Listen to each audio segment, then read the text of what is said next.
Welcome to Cardano Insider. We provide the latest news of Cardano ADA. To stay updated with exciting news, please do like, share, and subscribe to our channel. To know more, please watch till the end. One of those situations when the sailor is investing heavily in Bitcoin, I don't pay much attention to it and don't think the dialogue will be fruitful because it must succeed, because if everything doesn't go as planned, he will go bankrupt. In an AMA session, Charles Hoskinson claimed that Michelle Saylor and other Bitcoin maximalists continue to be overly protective of the cryptocurrency because they have a financial stake in it and it is outperforming other cryptocurrencies. Naturally, everyone is taking the necessary steps to protect their investment. But why is a sailor's preference taken into account? Poisonous, end quote. Despite the fact that this year's crypto market activity has been mainly restrained, numerous networks are nonetheless registering rising interest in activity. In just the month of November, the decentralized financial network Cardano added around 100,837 wallets. Despite recent issues, the industry is currently in a bear market as a result of the FTX collapse, further complicating the situation. According to Cardano blockchain inside data, there were 3 million ADA wallets as of November 25th. Because the platform hasn't seen any bullish triggers recently, Cardano's remarkable wallet growth can be attributed to the recent uptick in wallet activity. The platform is also still actively developing Lace, a portable multi-chain crypto wallet. The Cardano team refers to the wallet as a game changer since it attempts to effortlessly link components from Web 2 and Web 3 into a single interface. The network is seeing more activity now that a stable coin related to Cardano has been announced, and Cardinal has always been associated in game-changing advances. One of the potential catalysts for an ADA price surge is thought to be network activity. ADA is still looking for a bottom, which, like the rest of the market, seems elusive given the extensive effects of the most recent FTX fall. Technically, ADA bears are still in good shape. Not everything has been sunshine and flowers for MicroStrategy SEO either. However, the 57-year-old Michael Saylor is accustomed to being in a tight place. Notably, CNBC commentator Jim Cramer cited the demise of MicroStrategy as a cause for the dot-com bubble implosion. The early internet boom came to a significant end when the stock fell to record lows just one day after the company disclosed its accounting errors, wiping out $6 billion from the wealth of sailors. The U.S. Securities and Exchange Commission filed and later settled accounting allegations against MicroStrategy Saylor and other firm executives. Saylor spent 20 years working in his company without being noticed by Wall Street. Despite the fact that this was not a sign of his suffering in 2020, Michael Saylor began investing MicroStrategy cash in the original cryptocurrency out of fear of inflation. As the company's cash flow started to be directed to Bitcoin, MicroStrategy lined Wall Street bankers' pockets by selling debt to raise money to buy Bitcoin. Out of desperation, he boldly transformed his dormant software company into a Bitcoin vault. Why then does he not hear about Bitcoin? Consider all that he has endured. It is not surprising that he turned into a Bitcoin evangelist who constantly expounds on and evaluates the cryptocurrency. He made the absurd claim that Bitcoin would one day be worth $100 trillion. He claimed in an interview that after scientifically examining everything on Earth, he had come to the conclusion that Bitcoin was the finest inflation hedge. He recommended that we purchase Bitcoin as soon as possible with any extra cash we could find. If you own Bitcoin, he continued, don't sell it. Buy Bitcoin if you don't already have some. Additionally, if your Bitcoin fluctuates, wait, fast forward to this year. Due to the present bear market, MicroStrategy stock has lost nearly 2/3 of its value from its peak last year. Saylor is experiencing his first Bitcoin bear market, but he has persevered. He stated in an interview that investors need to evaluate Bitcoin from a long-term perspective. If you were purchasing Bitcoin with a time horizon of less than 4 years, you would only be speculating. The apparent thing is your dollar cost average once you have a time horizon longer than 4 years. He said that the dollar cost averaging method is a means to lessen exposure to an investment's volatility.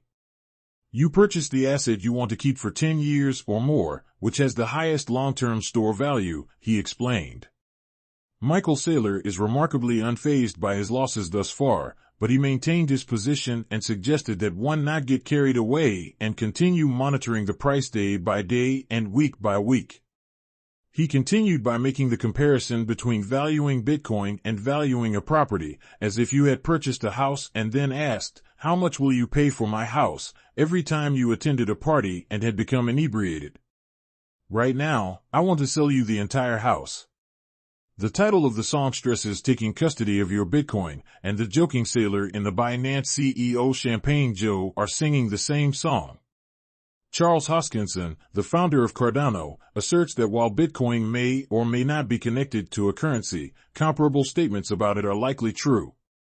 Michael Saylor said a few months ago that Cardano ADA was a security and that his favorite token, the vehicle coin, was a commodity. In his opinion, it was very clear that, quote, for a network to be a commodity, there had to be no issuer, no initial coin offering, and no central organization. And it's quite evident that this is security if you look at Cardano's history. It fulfills all requirements. Therefore, I'm not sure how you can rationally persuade yourself that it's something other than security, and again, he's well renowned for his rapid answers to reports of that nature.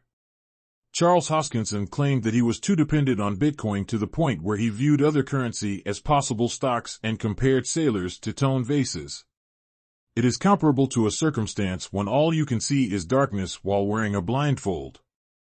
This clarifies Hoskinson's claims regarding Bitcoins even further. In the discussion over whether digital assets are securities or commodities, which began when lawmakers and regulators were determined to bring legal clarity to the space, maximalists have proven to be the most challenging, toxic, and worthless people to engage. The regulatory platform demonstrated Gary Gensler's assertion that the majority of cryptocurrencies are securities in his legal dispute with Ripple, but Hoskinson has established his case. Gensler is the chairman of the SEC. ADA is more decentralized than Bitcoin and not a security, according to Hoskinson, who also stated in an AMA session. People buy the token for Cortana because it has more uses and benefits rather than just to speculate, which seems to be the only thing they can do with Bitcoin.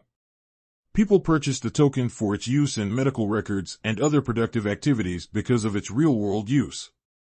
This is the situation that the founder of Cardano was trying to portray. He claimed that Michael Saylor was researching Bitcoin extensively and that if things did not go as he had hoped, he would file for bankruptcy. People will undoubtedly point out that Hoskinson's remarks were somewhat harsh and that he should apologize. No matter how loud the founder of Cardano is, it's crucial to remember that he will always apologize if his assertions turn out to be false.